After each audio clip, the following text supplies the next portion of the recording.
Consider this. What impact does BCD have on you and your culture of your team? When we adopt a no BCD mindset, something amazing does actually happen. Productivity will soar. Instead of wasting time on complaints, we actively are seeking for improvements. Problems do become easier to solve. And we channel our energy into finding solutions rather than bemoaning those issues. Relationships do flourish. Coaches, players, support staff, they trust each other more. And when they see the ownership and honesty rather than the finger pointing, that's really when some of the magic really starts to happen. Goals get achieved. Win a state championship, right? Without BCDing, we stay laser focused. It allows us to really hone in on what that behavior or what that outcome is we're looking for from the behaviors. And we also, as we win games, we develop players. So that's what we want to do, right? So we want to continue to get those outcomes because for every time we win, it's just that much more development. And I'm going to mention the word fun. I know football as a former player and a coach and someone who's been around it for a long time. It's not always supposed to be fun. It's not built that way. But by removing BCDing from your locker room and your sidelines, it can become more enjoyable. But it does open up the team for more self-accountability and more discipline. Okay, I'm going to just read this slide. It's super impactful. It's right to the point, and that's get rid of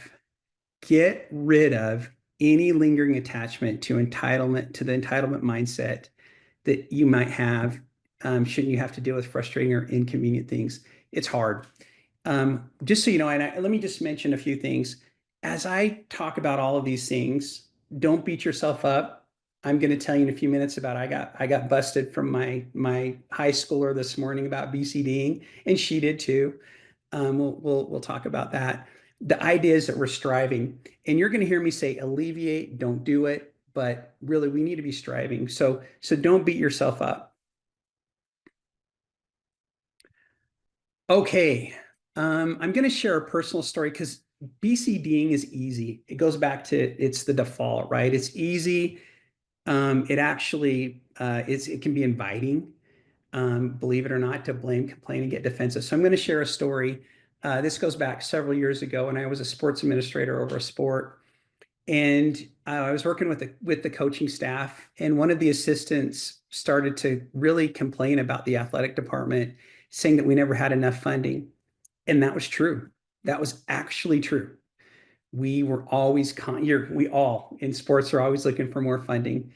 And before long, though, other members of that staff, they started to echo those complaints. And pretty soon the entire staff was going down a rabbit hole of negativity.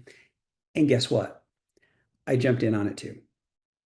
I did too. This is before I had even heard the term no-BCD, and I jumped on it too. And I did not know this till years later, but guess what it didn't do? It didn't bring in any more funding, and it didn't fix any of those problems. What it did momentarily was create a toxic environment. Now, that coach is right, and what we needed to do is to solve the problem. And that coach is a great human being, and he actually came to me and said, like, let's get the problem solved, and we were able to start working on those things. But that's how BCD spreads. If one person does it without being challenged, others will adopt the same mindset. By the time you notice it, though, sometimes it can be too late. You've got an entire culture that's now toxic, and that's why we must address it head on. It's okay, and it's kind of tough to say, are you BCDing? So the example I wanted to give you this morning is my daughter headed out to a softball game, her high school game, and we live on a ranch in Idaho too. We have cows, and I asked her if she could go feed. It's also prom today for her, so she's got a ball game, a doubleheader.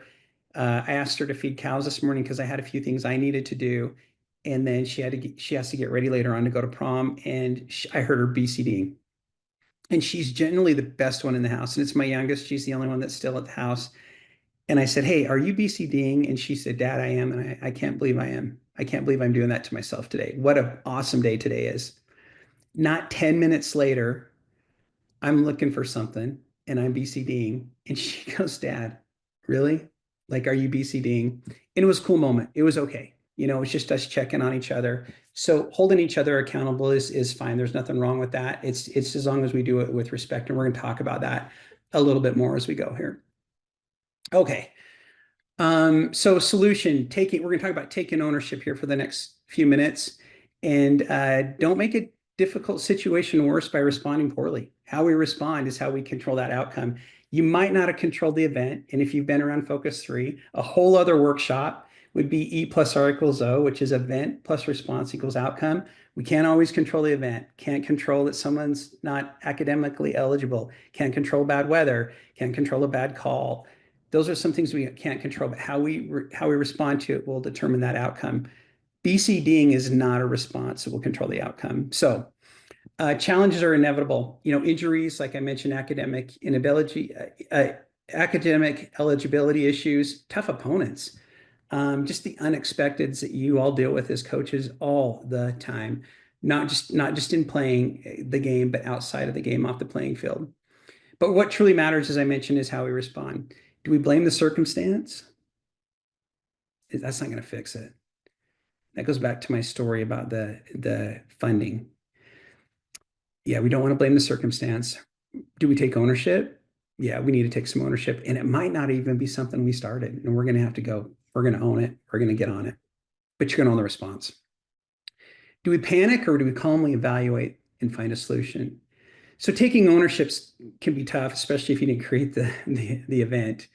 But what that means is acknowledging that, yep, it happened. And now what can I do about it? Or what can we as a team do about it?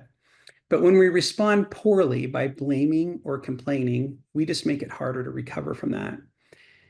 And if we focus on what we can control and commit to the next steps, we do maintain control of the situation.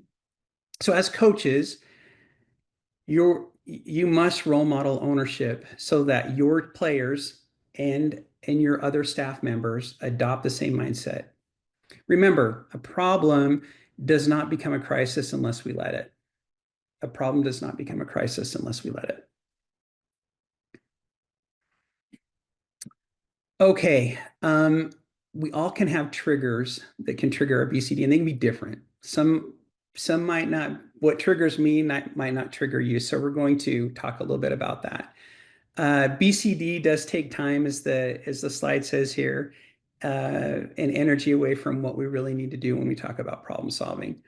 If we're complaining about that we had 40 points rolled up on us in a game, complaining the entire time of the team meeting or the coaching meeting is not going to solve that problem.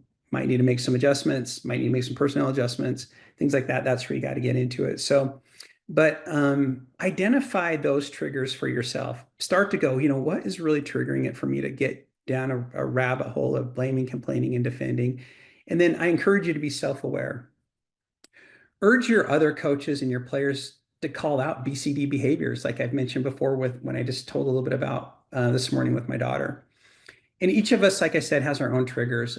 Maybe it's when we feel undervalued or when, external factors, like I mentioned, officiating has frustrated us. It's vital to identify those triggers, okay? So we can stop BCDing before it actually spirals. I encourage all of us, and I still have to encourage myself every single day, multiple times every day, to reflect on what sets us off and share. And it's okay to share that with your staff and say, hey, just so you know, like this can kind of set me off. And maybe they'll start coming to you with solutions rather than they come and say, hey, Coach Meyer, like this is going on, knowing that that's going to set me off. Hey, Coach Meyer, this is going on. Here's some thoughts I have. Can we sit down and work on it together? But again, be respectful when you do that. And when you see people drifting, make sure you're respectful in your response. And this kind of mutual accountability is essential for building a no BCD culture. Now, I want to pause for just a second and tell you that I have to chuckle when I talk to people about no BCD. I spoke at a high school a few weeks ago, and they said, well, what, I BCD in my head all the time. And I'm like, I left there thinking like, oh my gosh, I do too. If I get cut off on the freeway or something's going wrong, I don't necessarily vocalize it, but I'm doing it in my head. So I've had to be a little bit more aware that am I BCDing between the ears and no one even knows about it? Because that can get you too. That can get you too. Okay, so let's talk about a little bit of solution to this side of number 2. Create a culture of positive energy, like we mentioned, recognize when you drift into BCDing. So a culture of positive energy isn't about ignoring the problems, it's about tackling them in a constructive way.